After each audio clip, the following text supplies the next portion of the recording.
So every time you try to do your makeup, it turns out looking like this, but you actually want it to look like this. Well, in today's video, I'm going to be telling you why your makeup still looks so textured, and I'll be showing you exactly how to get rid of that texture to achieve a smooth and flawless base. So make sure you stay tuned and keep on watching. The first reason why your makeup still looks textured is because you're not waiting for your skincare products to be absorbed fully into your skin before going in with foundation. Going in immediately with your foundation without letting your skincare products or your primer absorb fully into your skin is only going to make your foundation to react with those skincare products and the primer and cause it to become patchy and to start to separate, and in turn make your makeup look more textured. What you want to do instead is to wait for about 30 seconds in between each skincare product and primer application to be able to allow that product absorb fully into the skin before applying another one. You could also use a mini fan to speed up this process and then lightly press on your skin with your fingers to make sure it is fully dry before you apply your foundation.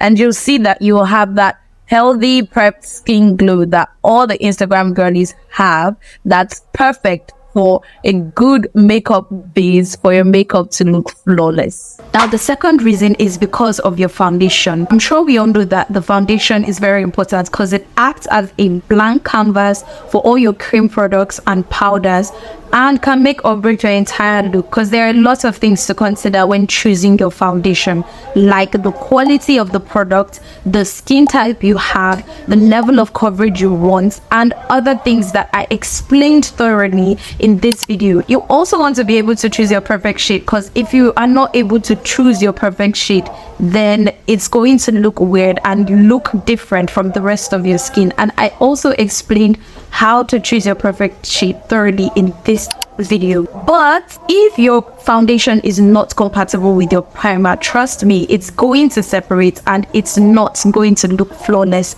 at all. So you want to make sure you're pairing a water-based primer with a water-based foundation and a silicone-based primer with a silicone-based foundation, and not a silicone-based primer with a water-based foundation or a silicone-based foundation with a water-based primer. And the next reason is that your foundation is not good enough. If there is one makeup product that you need to absolutely invest in, it has to be your foundation. There's a reason why bridal makeup artists only use really high-end foundations and stick to certain brands, and that's because those brands have been tested, trusted, and proven to deliver.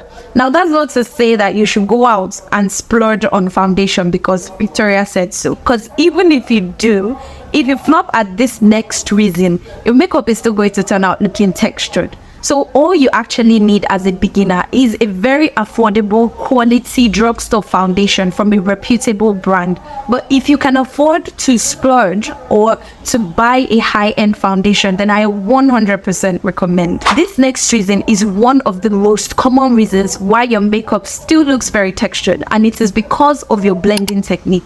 Now, no matter the amount of high-end products you buy or the type of high-end products you buy, if your blending technique is bad, your makeup is not going to be flawless.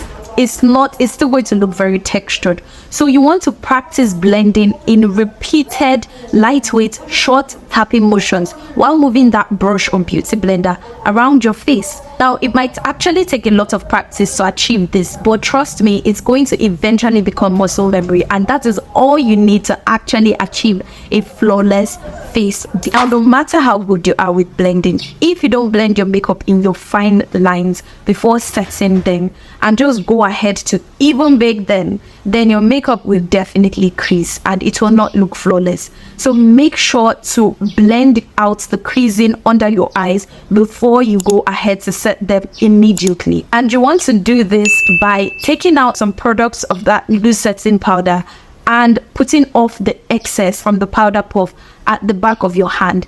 Then you want to blend out your under eye area and make sure you blend it thoroughly, and without looking down or looking anywhere else, you want to take that powder puff and gently press the powder on that powder puff onto your under eye area to set the powder into the skin.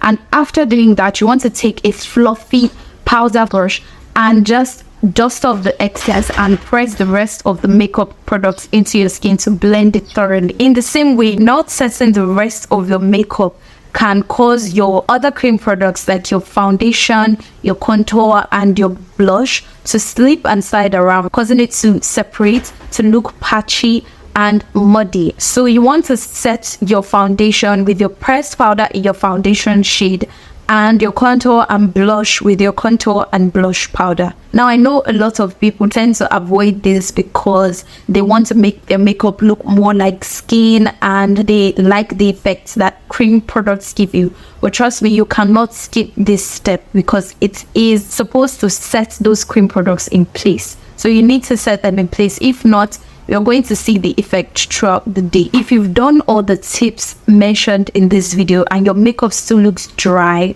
or cakey, then it is because you haven't used a good setting spray. A setting spray is what you use to set your makeup in place, just like the name implies. It can also help you to emulsify your powder products so that your makeup can look more skin-like. So you need to use a good setting spray after doing your base makeup and after doing your entire makeup process as well. And you just want to hold this about 15 to 20 centimeters away from you and spray your face.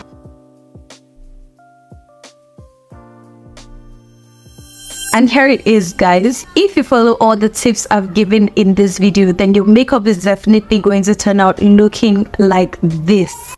But if you follow all the tips I'm giving in this video and your makeup still doesn't look like all those Instagram videos you see online, I explain exactly why in this video here. So make sure to check that out.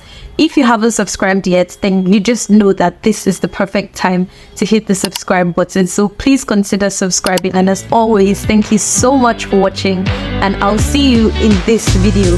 Bye-bye.